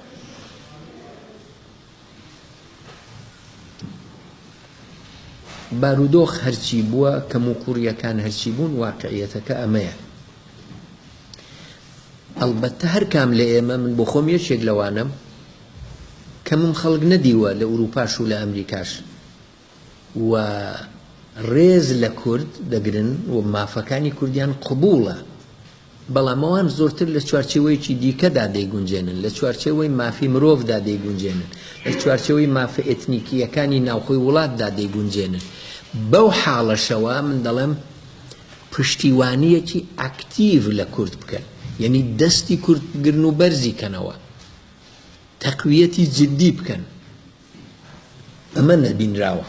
ناڵم سۆز نییە ناڵم سەمپاتی نییە ناژڵم قسەی چاک نییە بۆ کورد ئێمە بەگشتی ناوناوبەنجی چاکمان هەیە لە دنیا کە دەبێت کاری لەسەر بکەین و ئەلبەتە ئەگەر یەکگرتوو بین دەچمەوە سەر و خاڵی یەکگرتوویە ئەگەر یەکگرتوو بین ئەمەش ممکنە بتوانین بگۆڕین بەڵام بە هەر حاڵ ئەمە خاڵە بەهێزەکانمانە ئەمەش خاڵە لاوازەکانمانە. ئاخرین شتێکی کە کاتی ئێوەی پێدەگرم و دوای ئەوە تەواوی دەکەم ئەوەیە زۆر باشە ئێمە بارودۆخەکە دەزانین لە ئێران دەزانین وەزعی ڕژیم چۆنە دەزانین کە ئەم بارودۆخە ممکنە بۆ کوێ بچێ و لە هیچ حاڵدا بە زەرری ئێمە نابێ بە زەرری دوژمنانمان دەچێتە پێشەوە جا بەم سێناریۆ یا بە ئەو سێناریۆ دەرزانین خاڵە بەهێزەکانمان کامانن کە بەڕاستی دەبێت کاریان لەسەر بکەن و بەدەستیانەوە بگرین و ئەوانە دەتوانن مافەکانی دوا ڕۆژمان دەستەبەر بکەن ئەگە چاک ئەو میلەتێک ئەو خاڵە بەهێزانەی هەبێ خاڵە لاوازەکانیشمان بەشێکیان قابلی چارەسەرکردنن ڕێژەی ئێمە قابلی چارەسەرکردن نییە یا لە کورتماوەدا جێگە و پێگەی ئابووری ئێمە لە ئێران قابلی چارەسەرکردن نییە بەڵام ئەوانی دیکە وەکو یەکگرتووی وەکو زۆرێک لە خاڵەکانی دیکە وەکو پشتیوانی دەرەکی ئەوانە هەمووی قابلی وەدیهاتنن ئەگەر یەکگرتوویەکەمان بۆ خۆمان هەن زۆر باشە بەم حاڵەوە ئێمە ئەم بارودۆخەمان هەیە ئەوەش ناسینی خۆمانە سیاسەتی دروست و استراتێژی دروست بۆ ئێستای کوردی ڕۆژهەڵات چییە و ئێمە دەبێت چی بکەین ئەمە ئەو پرسیارەیە هەموو تاکێکی کورد کە دڵسۆزی خەڵکەکەی و خەباتەکەی بێ لە خۆی دەکا بەتایبەتەوانەی لە ناوخۆی وڵاتن هەموو ڕۆژێ لەوە بیر دەکەنەوە و هەر حیزبێکی سیاسی گەورە و چکۆڵە کە بە حاڵ مەسئولیەتی هەبێ و شیاوی ئەو ناوە بێ حەقە لەوانە بیر بکاتەوە و قسەی هەبێ و نەخشەی هەبێ ئێمەمانان کە لە ناوەندی هاوکاری حیزبەکانداین ئەو مەسەلەمان خستۆتە بەر باس و لێکۆڵینەوە و هەر ئێستا لە ئارادایە باس و لێکۆڵینەوەکە من ناتوانم گارانتی بکەم کە حتمەن بە سەرکەوتنێکی گەورە دەدا بەڵام هیوادارم وابێ نەزەرەکان منفی نین لەوێ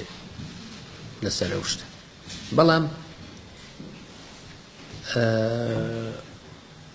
با بڵێن ئەو خاڵە سەرەکیانەی کە ئێمە دەبێت کاریان لەسەر بکەین و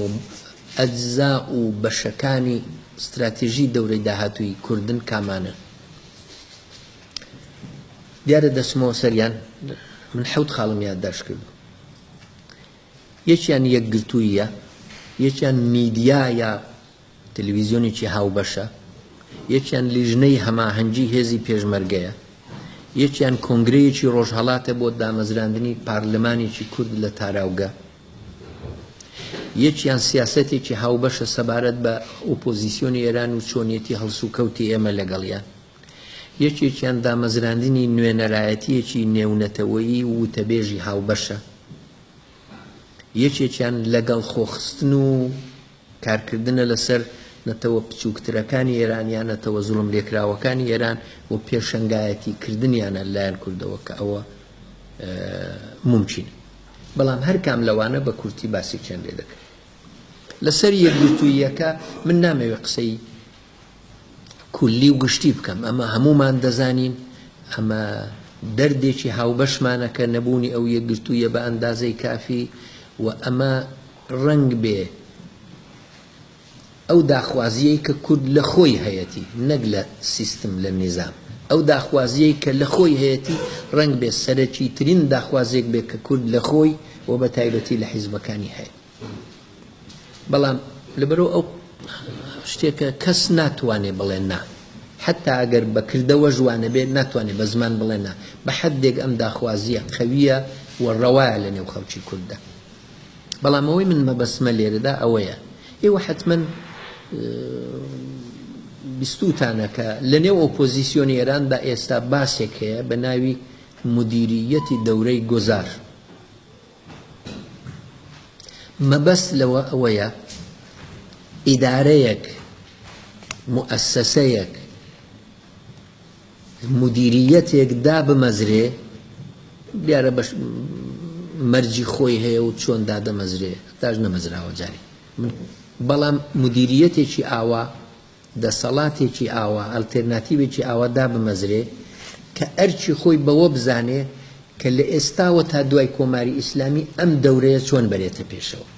چۆن زۆرترین سوودی بۆ خەڵک و بۆ دموکراسی هەبێ و چۆن کەمترین زەرەری بێڵێ ببێ بۆ خەڵک و بۆ جەماوەرەکە مدیریەت کرێ ئەم دەورەیە قۆناغی تێپەڕین لە ئێستاوە بۆ دوای کۆماری ئیسلام من کارم بەوە بوو ئەو کۆنسپتەتان عەرز بکەم ئەوان با بۆ خۆیان چ دەکەن بیکەن ئێمەش دەبێ هەڵوێستێکمان بێ لەسەری مەبەستمەوە بوو ئەو مەفهومە باس بکەم بڵێم باشە بۆ ئێمە مدیریەتی دەورەی گوزار لە کوردستاندا لەنێ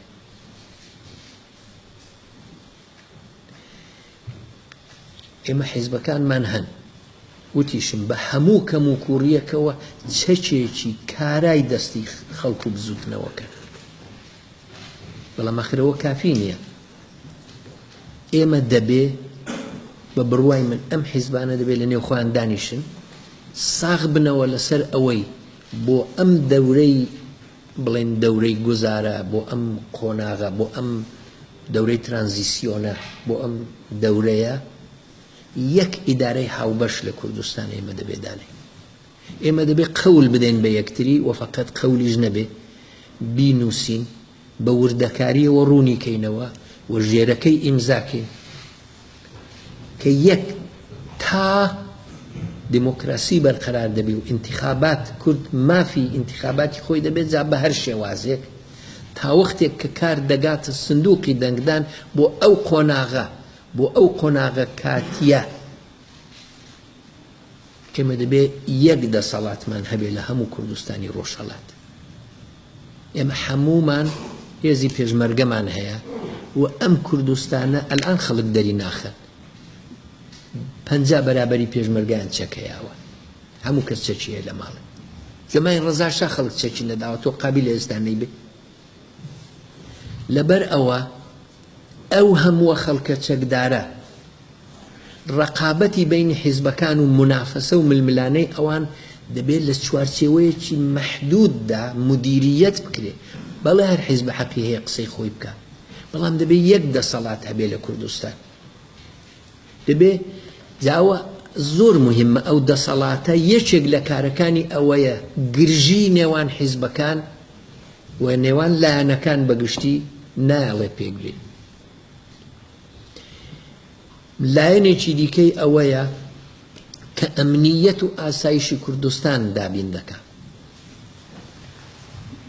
بەڕێزان ئینقلابی پێشووی ئێران شۆڕشی پێشووی ئێران لە 1979 شۆڕشی برسیەتی و هەژاری نەبوو شۆڕشی تەوەقوعاتی وەدی نەهاتوو بوو خەڵک تازە مافەکانی خۆیان ناسی بوو زۆرتریان دەویست ئەمەی ئێستا شۆڕشی هەژاریە ئەگەر ببێ شۆڕشی هەژاری و دەستەنجی و ماڵوێرانی خەڵکە خەڵک دەست بۆ یەکتری دەبن ناوچەکان دەست بۆ یەکتری دەبن یعنی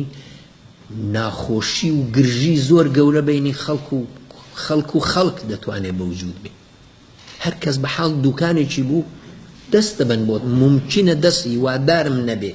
بەڵام ممکنە دەست بۆ تاڵانی بەرن کوردستان دەبێت ئاژاوەیەکی گەورە ئێمە ڕووخانی سیستممان دەوێ ڕووخانی ڕژیممان دەوێ بەڵام ڕووخانی کۆمەلگای کوردستانمان ناوێت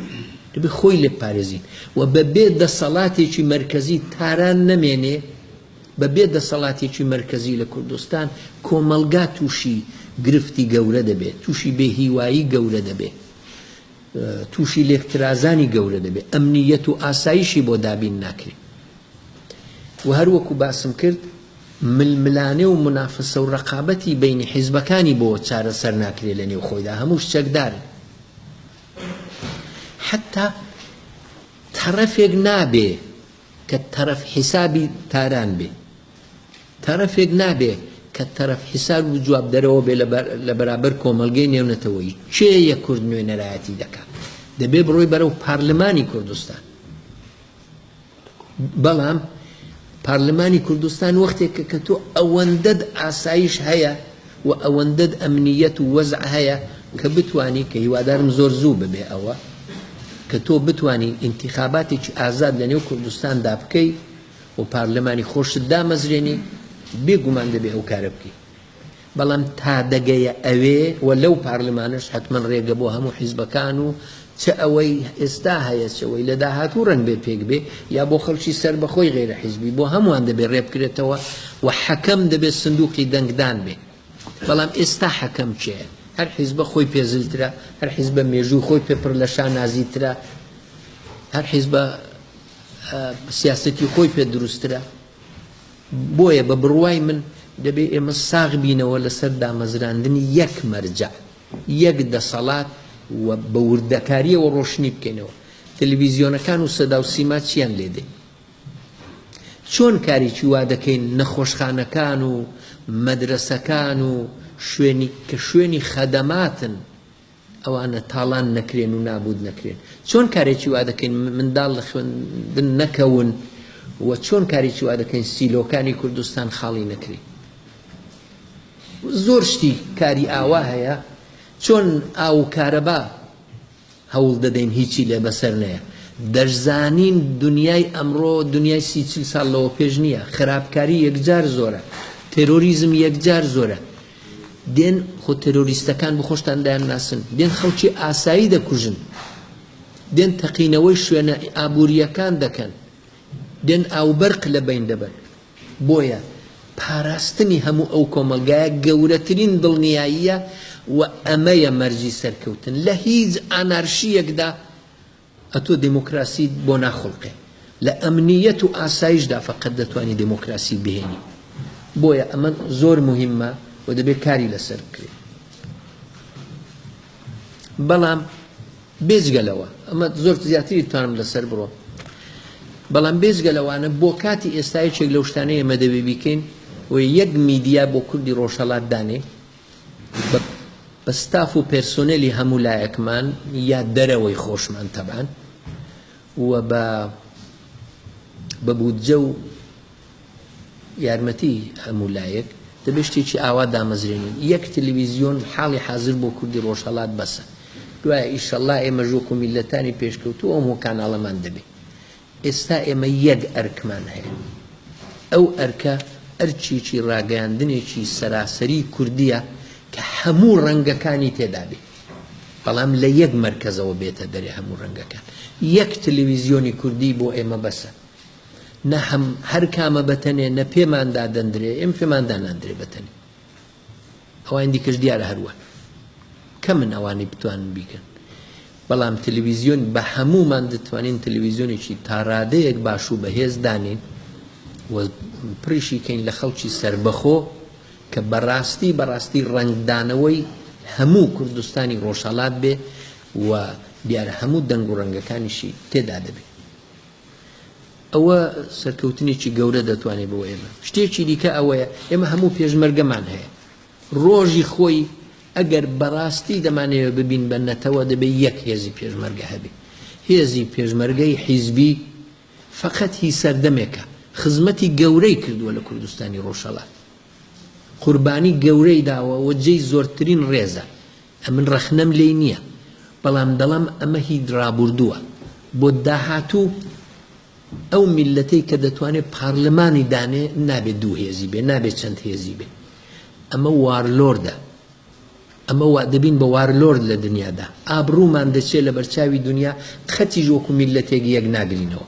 لەبەرەوە بە هەر قیمەتێک هەیە لە دوا ڕۆژدا دەبێت هێزی پێشمەرگە ببێ بە یەک بەڵام هێزی پێشمەرگە تابعی ئەو دەوڵەتە و ئەو پارلەمانەیە کە لە کوردستاندا بە هەر شکلێک بوونی هەیە بەڵام ویستی سیاسی و مەیلی سیاسی هەر کام لە ئەفسەران و لە پێشمەرگە و ستافی ئەو هێزە چەکدارە دەتوانێت جیاواز بێ لە یەکتریە لە هەموو وڵاتانەوە ئەرچی نیشتیمانی خۆیان ئەنجام دەدەن بەڵام لە کاتی سندوقی دەنگداندا یا کۆبوونەوەی حیزبیدا وچونە بچنە کۆبوونەوەی حیزبی خۆیان بەڵام یەک هێز دەبێت بێ یەک ستادی فەرماندەهی دەبێت ئەلئان ئەوە قابلی ئیجرا نییە ئەوە شتێکە دوای بەدەستەوە گرتنی دەسەڵات دەتوانی بیکەین بەڵام ئێستا لیژنەیەکی هەماهەنگی هێزی پێشمەرگە دانین و ئەو لیژنەیە لە ئێستاوە بنەما سەرەتاییەکان بۆ ئەو یەکگرتنەوەی دواڕۆژ فەراهەمکە لێکیان نزیک کاتەوە فەرهەنگیان لێک نزیک کاتەوە ئاشنایەتی لە بەینیاندا بە وجود بێنێ دۆستایەتی بە وجود بێنێ ئەگەر ئەمەلیاتی چەکداری و پێشمەرگانە پێویست بوو بە هاوکاری و مشترکایەتی یەکتری بیکەن ئەگەر دیفاعێک لازمە بە هاوکاری یەکتری بیکەن بەرحاڵەوانە هەمووی لازمن زۆر لەسەری ناڕۆم بەڵام بۆ ئێستا لیژنەیەکی هەماهەنگی هێزی پێشمەرگە ئێمە نوێنەرایەتیەکی نێونەتەوەی وتەبێژی هاوبەشمان دەوێت هەر کامە لەو حیزبانە بازێکیان کەمتر بازێکیان زۆرتر بازێکیان زۆر لە کۆنەوە بازێکیان تازەتر دەستیان کردووە بەوە کە لەگەڵ کۆمەڵگەی نێونەتەوەی لە دەرەوەی وڵات خەڵک ببینن هەم ڕەنگ بێ باسی حیزبەکەی خۆیان کرد بێ حتمەنیش باسی بارودۆخی گشتی کوردستانیان کردو باسی داخوازیە گشتیەکانیان کردو تا ئێستا ئەویش بووە حتمەن خزمەتیشی کردووە بەڵام ئەگەر بمانەوێ بەڕاستی کاریگەریمان بێ لەم دەورە هەستیارەدا کە ڕۆژ بە ڕۆژ دنیا زۆرتر دەپشکنێ بزانێ ئێران چی تێدایە حیزبەکانی کامانن کوردستان چی تێدایە لەگەڵ چێ تەرەف بێ ئەم دنیاە خێچێک لە گەورەترین مشکلاتی دنیا ئەوەیە من بۆ خۆم قسەم کردووە لەگەڵ ئوروپای و ئەمریکاییەکان کاکە بۆ لە بزوتنەوەی ئێران پشتیوانی ناکەن بۆ لە ئۆپۆزیسیۆنی ئێران پشتیوانی ناکەن بۆ لە کوردوان ناکەن هەمووی ئەوانم پێ گوتوون دەڵێن ئۆپۆزیسیۆنی ئێران چێ دا پێمان بڵێ چێ تا پشتیوانی ناتوانێ هیچ بڵێ ڕەنگ بێ وان نەمێنێ من تەسەورم وێ وان نامێنێ لە ئێران ئەوان بەرەو یەکگرتن دەچن بەڵام بە هەر حاڵ وا بوو جارە بۆ کوردەکەش ئەم ئاخرین جارە کە من 5 مانگ لەوە پێش لەوێ بووم ئەمە ئەینی قسەیەکە کە لە بازێک کەسم بیستووە ناڵم لە دەوڵەتی ئەمریکان بیستووە بەڵام لە خەڵکانی زۆر پسپۆر و نزیکم بیستووە دەڵێن ئێوە یەک هەیئەتی هاوبەش و یەک وتەبێژی هاوبەشتان هەبێ بە یەک دەنگ وەرن قسە بکەن ئەمریکا دەواازەکەی دەرگای بۆ لای تۆ دەکاتەوە خۆ ئەو قسانەی من بۆ معنانیە ئیتر گارانتیە فۆرن دەسی پرەزیدەنتی ئەمریکا دەبینی بەڵام بێگومان کاریگەری گەورەی دەبێ لەسەر ئوروپاش و ئەمریکاش بۆیە ئەمن پێم وایە ئەمەش یەکێک لەو کارانەیە دەبێ لەم دەورەی داهاتوومان کە بەردەممانە بیکەین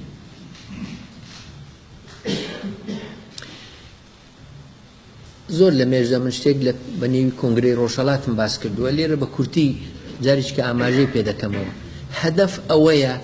ئێمە زۆر کەسمان هەیە لە دەرەوەی وڵات پێشمەرگەی دێرینن کادری دێرینن ئەندامانی کۆنی سەرکردایەتی حیزبەکانن خەڵکی دانیشتووی حیزبەکانن خەڵکی بەگلێی حیزبەکانن لەلایەکەوە و لەلایەکی دیکەشەوە ئەو نەوەی نوێیەیە کە لە دەرەوەی وڵات گەورە بووە لێرە پێگەیشتووە یا هەر لێرە بەوەلد بووە یا بە منداڵی و بە چکۆڵەیی هاتووە پەروەردەی خۆی لێرە وەرگرتووە هێزێکی گەورەی کوردی ڕۆژهەڵات هەیە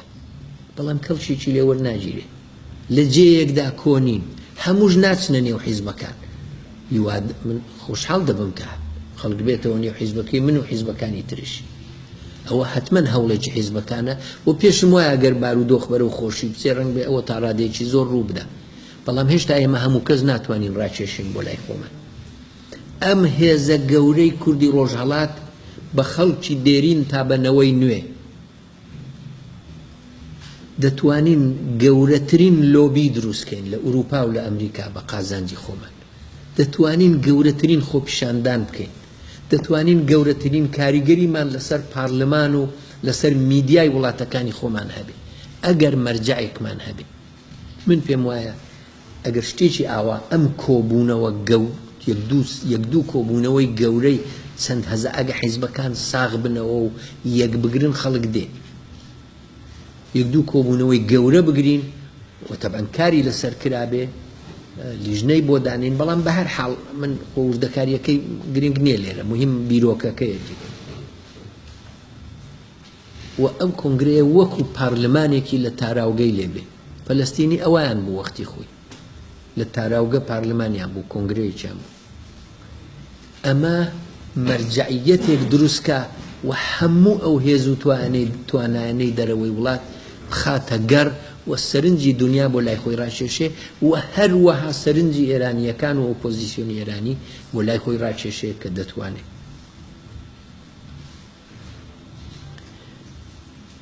خاڵێکی دیکە ئەوەی ئێمە دەبێت سیاسەتێکی هاوبەشمان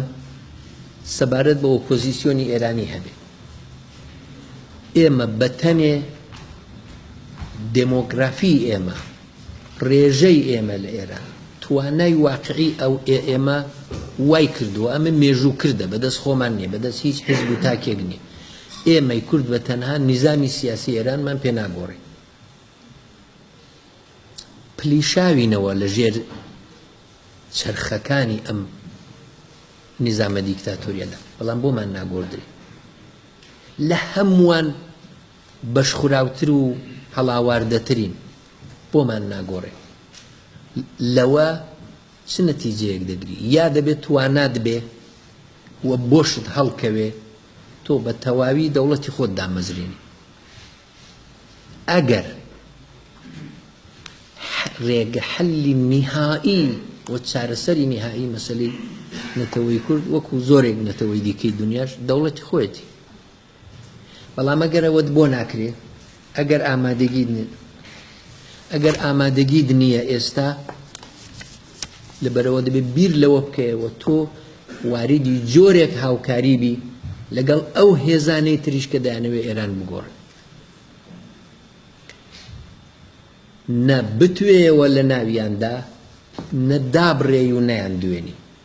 ئێمە دەبێت ڕێگەیەکی معقولی ڕێئالیستی ببینینەوە بۆ هەڵسوکەوت لەگەڵ ئۆپۆزیسیۆنی ئێرانی من پێم وایە ئێمە دەبێت بە دوو قاچ بڕۆینە بە دوو دەست بەڵام خەریک بین بە دەستێکمان ئێمە یەکگرتووی خۆمان ڕێکخستنی خۆمان کاری خۆمان لە نێو کوردستان دەکەین و هەوڵ دەدەین بۆ ئەم شتانە یا هەر پێشنیهادێکی لەوانە باشتریش و چیمان بۆ کرا لە داهاتوودا ئەمە کاری سەرەکیمانە بەڵام دەبێت دەستێکیشمان بۆ بێ کە بزانین لە ئێران چی دەگوزارێت نابێ لە ئێران بە بڕوای من نابێ لە ئێران ئالتێرناتیوێک ساز بێ و شکل بگرێ بەبێەوەی کوردی تێدا بێ و داخوازیەکانی کوردی تێدا لە دیپلۆماسی نێونەتەوەی جیهانیشدا هەروایە لەلایەکەوە تۆ وەکو کورد بڕۆ دنیا ببینە و بە هەیئەتی خۆتەوە و بە یەکگرتووی و هاوبەشی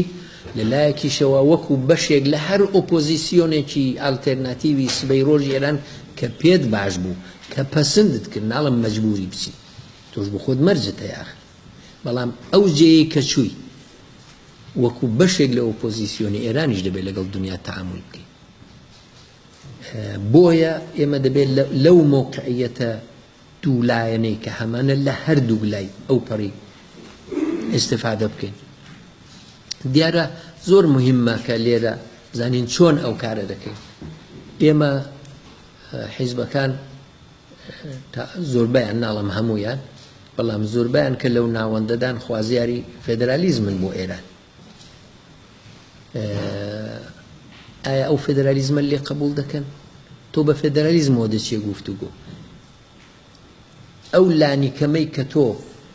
لەوە کەمتر پێی رازینی کامانەیە ئەو داخوازیانەی کە چ بۆ کورد چ بۆ نەتەوەکانی دیکە چ بۆ سەرجەم ئێران دەیهێنیە ئاراوە کامەیە لەکوێ هەمکاریان لەگەڵ ناکەی دەڵێ ئەوە نەبێ من نایکەم و مەجبوریان دەکەی کە یعنی مەترسی کلێنێکی گەورە ئاخر هەرەوە نیە تۆ پێویستیت بەوانە و ڕێژە دکەمە خەرەوان پێویستیان بە تۆی ئەوان پێویستیان بە کووردە بۆی تۆ دەبێت ئەو کارتی کوردیش چاچی کەڵی لێ وەرگری و هەرزان فرۆژ نەکرێ ئەمانە هەمووی دەکاتە ئەوەی دانیشین بە واقعبینیەوە بە وردبینیەوە و بە ئیتیکا لەسەر ئەو بزوتنەوە گەورەی کە هەمانە ئێمە دیاری بکەین چۆن و بە چ مەرجگەلێک لەگەڵ ئۆپۆزیسیۆنی ئێران هاوکاری دەکەین و چمان لێیان دەوێت ئەگەر ئەوانە بتوانین بکەین لە مانگەکانی داهاتوودا یا ئەگەر پێشنیهادی باشتریشە بێ حتمەن هەیە ئەوانی مەجموعەن لێ بکۆڵینەوە بەڵام ئەم ناوەندە و سەرجەمی من بزوتنەوەی کورد لەواندا مەحدود ناکەمەوە خاترجەم و پێشم وایە یەکێک لە گەورەترین کارەکان ئەوەیە ئەو هەماهەنگیەی کە بینی ئەوان بە وجود دێ دەبێ فەقەتی حیزبیەکان نەبێ هەموو گەلی کورد و هەموو چالاکانی سیاسی و فەرهەنگی و مەدەنی کورد بگرێتەوە تۆ ئەگەر باسی ئەوەم کرد مەرجعێک یا دەسەڵاتێک سبەین ڕۆژ لە کوردستان دادنەی یەکگرتوو بێ بۆ هەمووان نابێت پێشمەرگە بچێت بێتە هەمەکارەی وڵات ئەمە مۆدێلێکی شکست خواردووە تۆ دەبێت لە خەڵکی خودی وڵاتەکە بەشی زۆری کەڵک وەرگری بەڵام پارێزەری کیان پارێزەری خەتەکەت و داخوازیکاری سەرەکی بۆ مافەکانی گەلی خۆت بەڵێ تۆ ئەوە ڕادەگری بۆ خۆت یاخۆ معلومە هەموو کەس ناتوانێت دەستگای ئەمنیەتی بێ هەموو کەس ناتوانێت پێشمەرگەی بێ تۆ ئەوانە ڕادەگری ئەمانە بۆ پاراستنی وڵاتەکەتە بەڵام مەرج نییە لە سنە و سابلاغ و کرماشان ئەتۆ حتمما کەسێک لە جێیەکەوە بێنی پڕە لە خەڵک لەوێ جا بۆ دەرەوەی وڵاتیش منەوە حکومە دەکەم مەرج نییە تۆ لێرە هەموو شتێک بەدەستەوە بگری دەبێت باوەش بکەینەوە ئێمە دەبێت باوەش بکەینەوە بۆ ئەو کۆمەلگا مەدەنیە